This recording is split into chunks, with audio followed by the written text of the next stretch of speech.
இயேசுவில் பிரியமானது அருமையான சகோதரமே, கிறிஸ்துவ வாழ்வினுடைய நோக்கத்தையும் கிறிஸ்துவ வாழ்வினுடைய அடையாளத்தையும் இறைவன் இந்த நாளிலே அறிமுகப்படுத்துகின்றான். ஐரோப்பிய நாட்டில் உள்ள ஒரு கிராம பங்கில் அந்த பங்கு மக்கள் அனைவரும் திருப்பலிக்கு வருகின்ற பொழுதும் இறை வழிபாட்டிற்கு வருகின்ற போதும் ஆலயத்திற்கு கையிலேயே ஒரு விளக்கை எடுத்துட்டு வருவார்களாம்.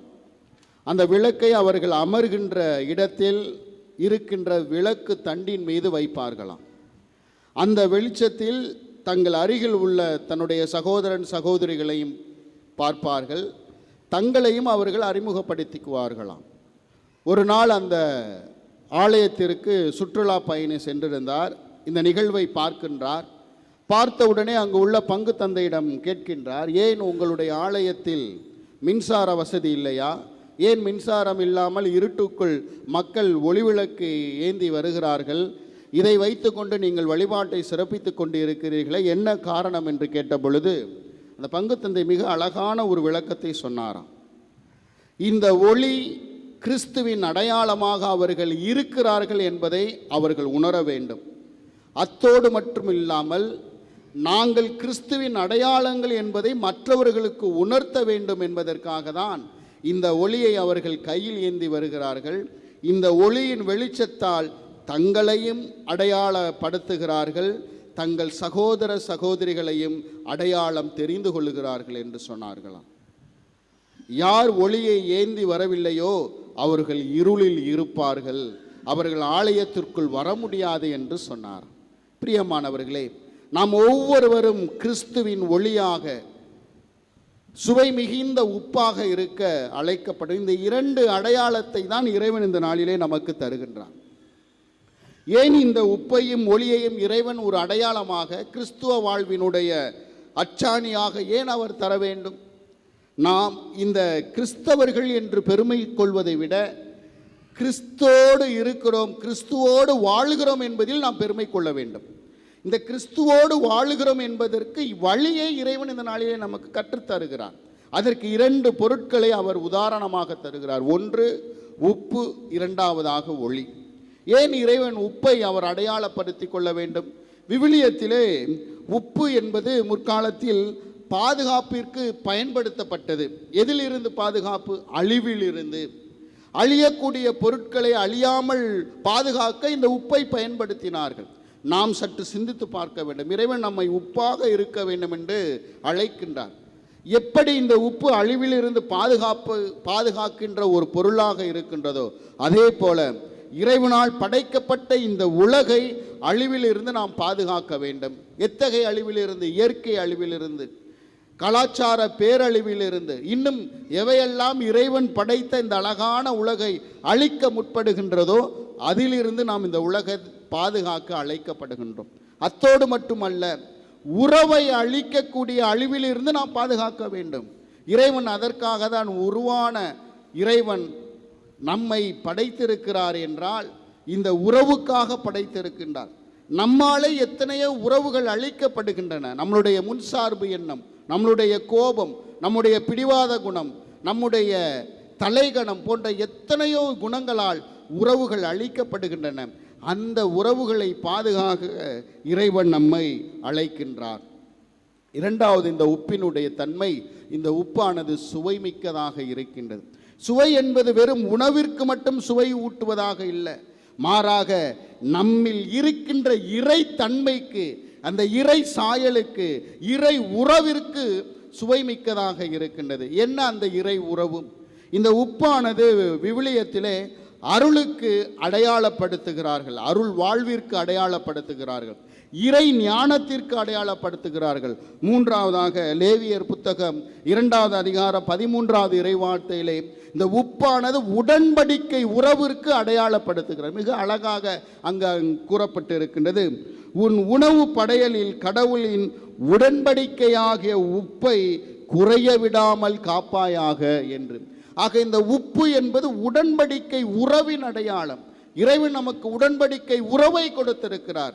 அவருக்கும் நமக்கும் உள்ள உறவு உடன்படிக்கை உறவு. அத்தோடு மட்டுமல்ல, நம் உறவுகள், குடும்பத்தில் இருக்கின்ற உறவுகள், யார் யாரெல்லாம் மனித இயல்பில் படிக்கப்பட்டிருக்கிறார்களோ, மனித இயல்பில் படைக்கப்பட்டிருக்கிறார்களோ அவர்கள் உடன்படிக்கை உறவில் நாம் இணைந்து இருக்கிறோம் என்பதை புரிந்து கொள்ள வேண்டும். உடன்படிக்கை உறவு என்பது முறிவுபடாத உண்மை. அது ஒப்பந்த உறவு அல்ல. ஒப்பந்த உறவு என்பது எப்போ வேண்டுமானாலும் அது முறிபடும். ஆனால் உடன்படிக்கை உறவு என்பது என்றுமே முறிவுபடாத உறவு. ஆக நாம் சற்று சிந்தித்து பார்ப்போம். இறைவனுக்கும் நமக்கும் உள்ள உறவு இந்த உடன்படிக்கையின் உறவாக இருக்கின்றதா அல்லது ஒப்பந்த உறவாக இருக்கின்றதா? தேவைப்படுகின்ற பொழுது நான் இறைவனை பயன்படுத்துகின்றனா? தேவைப்படும் பொழுது இறைவனை நான் சாடி நிற்கின்றன? அல்லது என்னுடைய உறவுகள், குடும்பத்தில் உள்ள உறவுகள், என்னுடைய சொந்தங்கள் உடன்படிக்கையின் உறவாக நான் இருக்கின்றன அல்லது ஒப்பந்த உறவாக இருக்கின்றன? தேவைக்கு மட்டும் பயன்படுத்துகின்றன என்று நாம் சிந்தித்து பார்க்க வேண்டும். ஆனால் இங்கு இறைவன் நம்மை உப்பாக இருக்க வேண்டும் என்று அழைத்திருக்கிறார் என்றால் அது ஒப்பந்த உறவுக்காக அல்ல, மாறாக உடன்படிக்கையின் உறவுக்காக. மூன்றாவது, இந்த உப்பின் தன்மை, உப்பு தூய்மைப்படுத்துகின்றதாக அமைகின்றது. எசேக்கியேல் புத்தகம் 43வது பிரிவில் 24வது இறைவார்த்தையிலே இவ்வாறாக நாம் படிக்கின்றோம். குருக்கள் எரிபொருள் பொருட்களை பீடத்தில் பலியிடுகின்ற பொழுது அங்கு அவர்கள் ஆண்டவருக்கு உப்பை தூவி அந்த பொருட்களை பலியிட்டார்கள் என்று. ஆக உப்பு தூய்மையின் அடையாளமாக இருக்கின்றது. தூய்மை என்பது வெறும் உடல் தூய்மையை மட்டும் இறைவன் இங்கு குறிக்கவில்லை, மாறாக ஆன்ம தூய்மையை கொடுக்கின்றார். ஆன்ம தூய்மையை இங்கு நமக்கு சுட்டி காண்பிக்கின்றார். என்னுடைய ஆன்மா, என்னுடைய இந்த அழைத்தல் கிறிஸ்துவ வாழ்வு இறைவனுக்கு ஏற்ற தூய்மையான வாழ்வாக இருக்கின்றதா?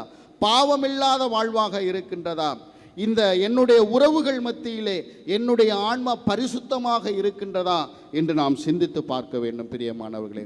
ஆக இறைவன் இந்த உப்பாக நாம் இருக்க வேண்டும் என்ற இந்த அழைப்பிற்கு இந்த 3 அடையாளங்களை நமக்கு தருகின்றார். இரண்டாவதாக, இறைவன் ஒளியாக இருக்க வேண்டும் என்று நம்மை அழைக்கின்றார். இந்த ஒளியின் தன்மை முதலாவதாக இறைவனுடைய பிரசன்னத்தின் அடையாளமாக இருக்கின்றது. விடுதலை பயண புத்தகம் 13வது அதிகாரம் 21வது இறைவார்த்தையிலே இறைவன் இஸ்ரேல் மக்களை மேகத்தூணாகவும் நெருப்பு தூணாகவும் வழிநடத்தினார் என்று நாம் பார்க்கின்றோம். இறைவனுடைய பிரசனம். ஆக நான் எங்கு சென்றாலும் இந்த இறைவனுடைய பிரசனத்தை ஏந்தி செல்கின்றவர்களாக இருக்கின்றோமா? நான் ஒளியின் மக்கள் என்றால், நான் கிறிஸ்துவின் ஒளியை சுமந்து கொண்டு இருக்கிறேன் என்றால், கிறிஸ்து என்னோடு இருக்கிறார் என்பதை நான் இருக்கின்ற இடத்திலே, வாழ்கின்ற இடத்திலே என்னால் உணர்த்த முடிகின்றதா என்று நாம் சிந்தித்து பார்க்க வேண்டும். அதை தான் அன்னை மரியாளும் செய்தார். அன்னை மரியாள் இறைவனை, இயேசுவை தன் கருவிலே சுமந்து சென்றார். அவர் எலிசபெத்தை சந்தித்த பொழுது அந்த கருவில் இயேசுவும் இருந்தார் என்பதை நாம் உணர்ந்து கொள்ள வேண்டும். அதே போல நாம் ஒவ்வொருவரை திருப்பலியிலே பங்கு பெறுகின்ற பொழுது இறைவனை நம் உள்ளத்தில் ஏந்துகின்றோம், இயேசுவை நம் இதயத்தில் ஏந்துகின்றோம், நம் உடலில் ஏந்துகின்றோம். நாம் எங்கு சென்றாலும் இந்த இயேசுவின் பிரசனத்தை ஏந்தி செல்பவர்களாக இருக்க வேண்டும் என்று இறைவன் இந்த நாளிலே அழைக்கின்றார். இரண்டாவதாக, இந்த ஒளியானது உண்மையை உணர்த்துகின்றது, உண்மைக்கு தெளிவு கொடுக்கின்றது என்பதை நாம் புரிந்து கொள்ள வேண்டும். ஒளியில்தான் உண்மை என்ன என்பதை நம்மால் அறிந்து கொள்ள வேண்டும். ஆக உண்மையினுடைய அடையாளமாக இந்த ஒளியை பெற்ற இறைமக்கள் வாழ வேண்டும் என்று இறைவன் இந்த நாளிலே அழைக்கின்றார்.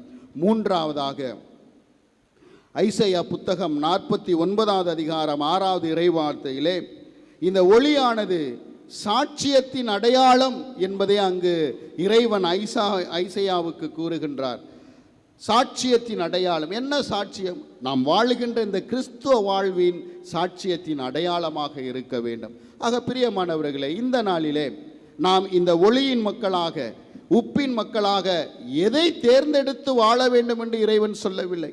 இதில் எது பெஸ்ட்டாக இருக்குது அதை நான் தேர்ந்தெடுத்து வாழுகிறேன் என்று நாம் நினைக்கக்கூடாது. மாறாக இந்த இரண்டையும் வாழ்வாக்க வேண்டும் என்பதுதான் இறைவனுடைய விருப்பம்.